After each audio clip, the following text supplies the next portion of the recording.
Munich, 1945. Chapter 30. As soon as they could, the Americans took us away from Dachau. We had walked and been trucked and been taken by train so many times to so many new horrible places that some of the prisoners were reluctant to go. Guys, that means they didn't really want to. They kind of held back. But the Americans assured us that all that was over and gave us blankets and food for the short truck ride into Munich. And guys, Munich is a city in Germany. The Allies occupied the city, and there they would house us until they figured out what to do with us. I was put in a building that had once, I was told, been a barracks for SS officers. An American soldier led me upstairs to a big room filled with bunk beds and told me which one was mine. How many other people do I have to share it with? I asked him. He looked surprised. Nobody, he said. It's yours. A bed all to myself? Then, wonder upon wonders, the soldier gave me a blanket, a pillow, and sheets for the bed. Sheets! My fellow prisoners and I looked around at one another like we were on some alien planet. I hadn't slept on a sheet, nor had a pillow or a blanket for 5 years, perhaps 6. With shaking hands, I began to make the bed. I didn't even know how. I didn't remember the feeling of linens and soft things.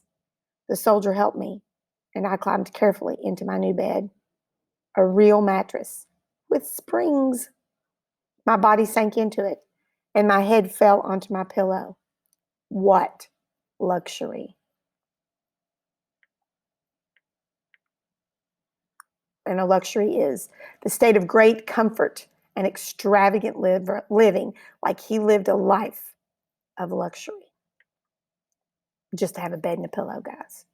Beside my bed, there was a little table.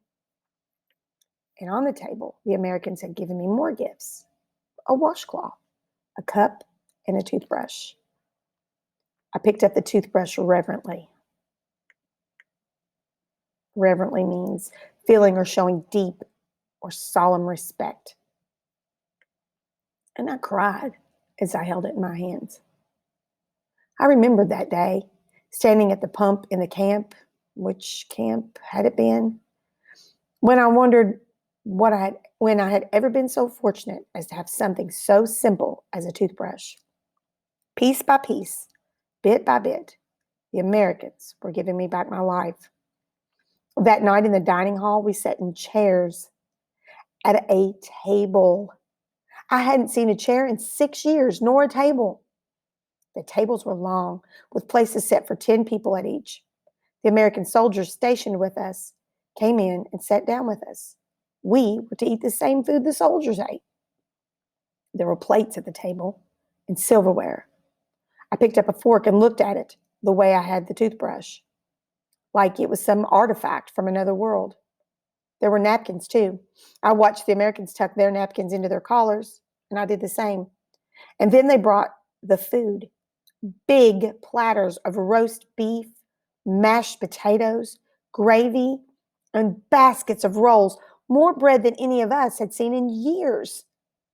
The man across from me started to cry, and the American soldiers didn't know what to do. Would you pass the salt? I asked him. The man looked up at me through his tears, and he started to laugh. He was laughing and crying at the same time. Pass the salt, he said. Yes, he said, laughing. Yes, let me pass you the salt.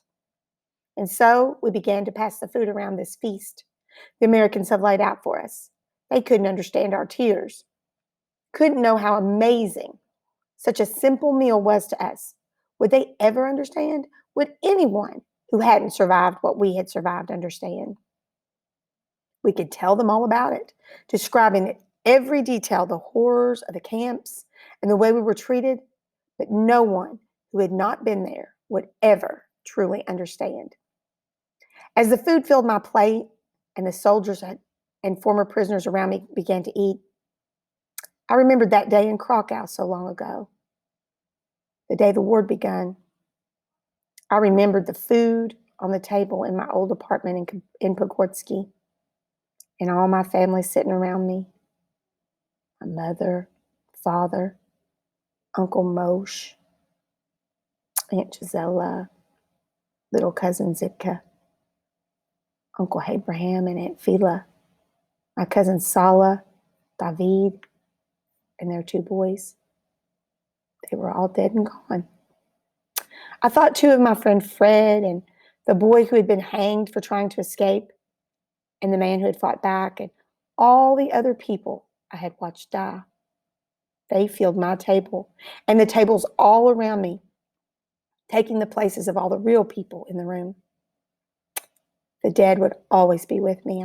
I knew even when I was surrounded by life again, even if the Americans gave me back all the objects I had lost, it would be the same for all the other prisoners too. I knew. They smiled as they ate, but there was a sadness in their eyes. Sadness for the people we had lost and would never get back. But I was wrong about losing everyone. Some days later, I was out for a walk in my Munich neighborhood. I walked the streets whenever I could. I still wasn't used to the fact that I could walk as I pleased, that I wasn't gripped by thirst and hunger every second. I was thinking about the rest of my life and what it would hold when I saw a familiar face. She passed by on the other side of the street, and for a moment, I thought I had to be mistaken. "Mrs. Immerglick?" I called.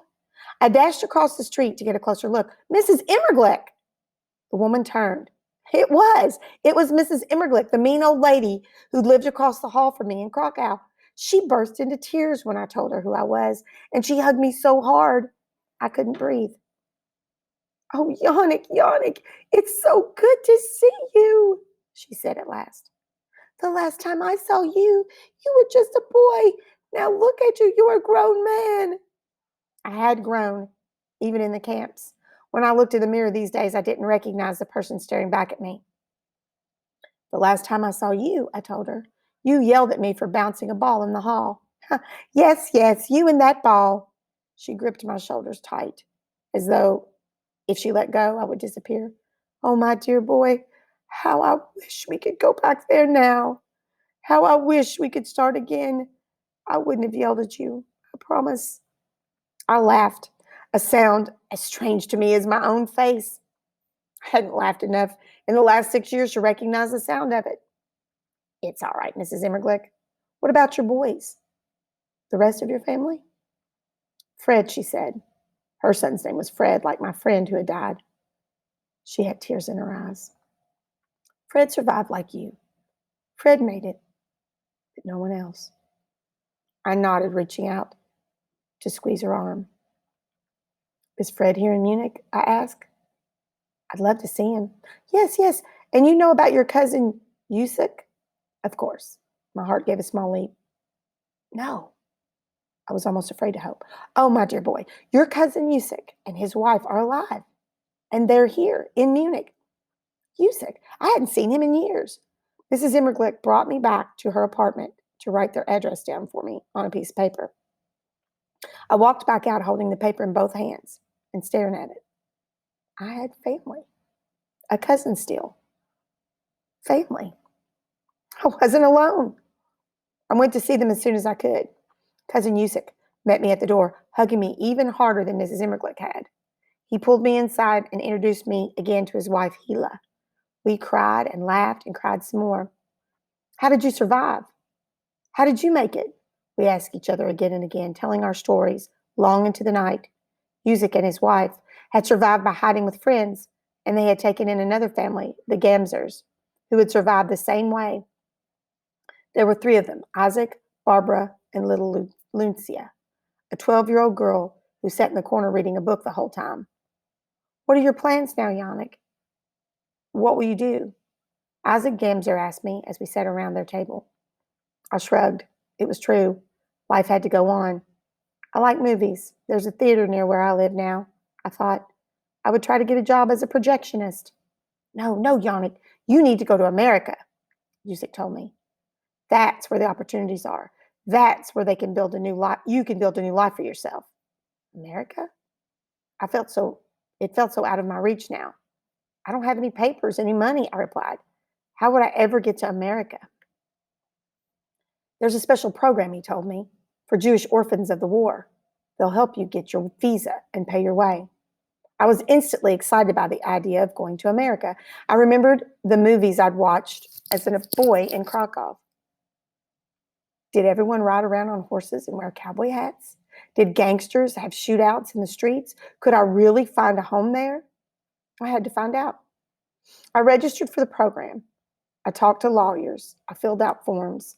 I changed my name to Jacob Gruner and took to calling myself Jack, like the American soldiers called me. The process took months, years. All the while, I came back to visit Yusik and Hila almost every day. And I soon became good friends with the Gamzers, too. Little Luncia and I still didn't have much to say to each other, but Isaac and Barbara became like second parents to me, even more so than Yusik and Hila. They became family. It was hard to leave my new family when the papers finally came through in March of 1948. But I had spent years trying to get to America, and I was determined to go. Yusik, Hila, the Gamzers, and I had an emotional farewell before I boarded the train that would take me to the coast, where I would catch a ship to the United States. The Gamzers planned to come to America too, when they could. I promised to stay in touch. It had been almost a decade, which is 10 years, since the Nazis had rolled into Krakow, and almost that long since I'd last seen my mother and father, my uncles and aunts, and other cousins. But they were gone now. I would always yearn for them and remember them, but there was nothing left for me in Europe but ghosts. I had said goodbye to all of them long, long ago. I stepped on board the train and didn't look back. For 9 years, I had done everything I could to survive. Now it was time to live. Munich, 1945.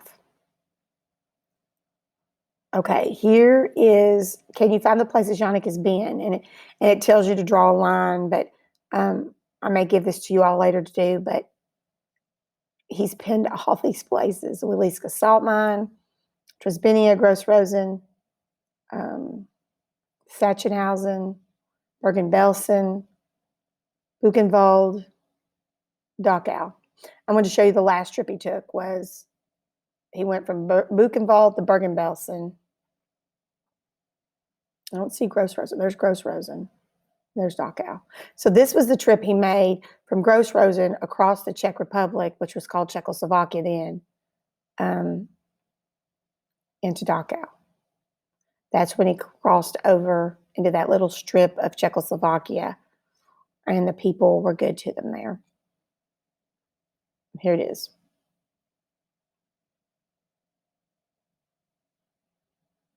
Starting in Krakow all the way to Dachau.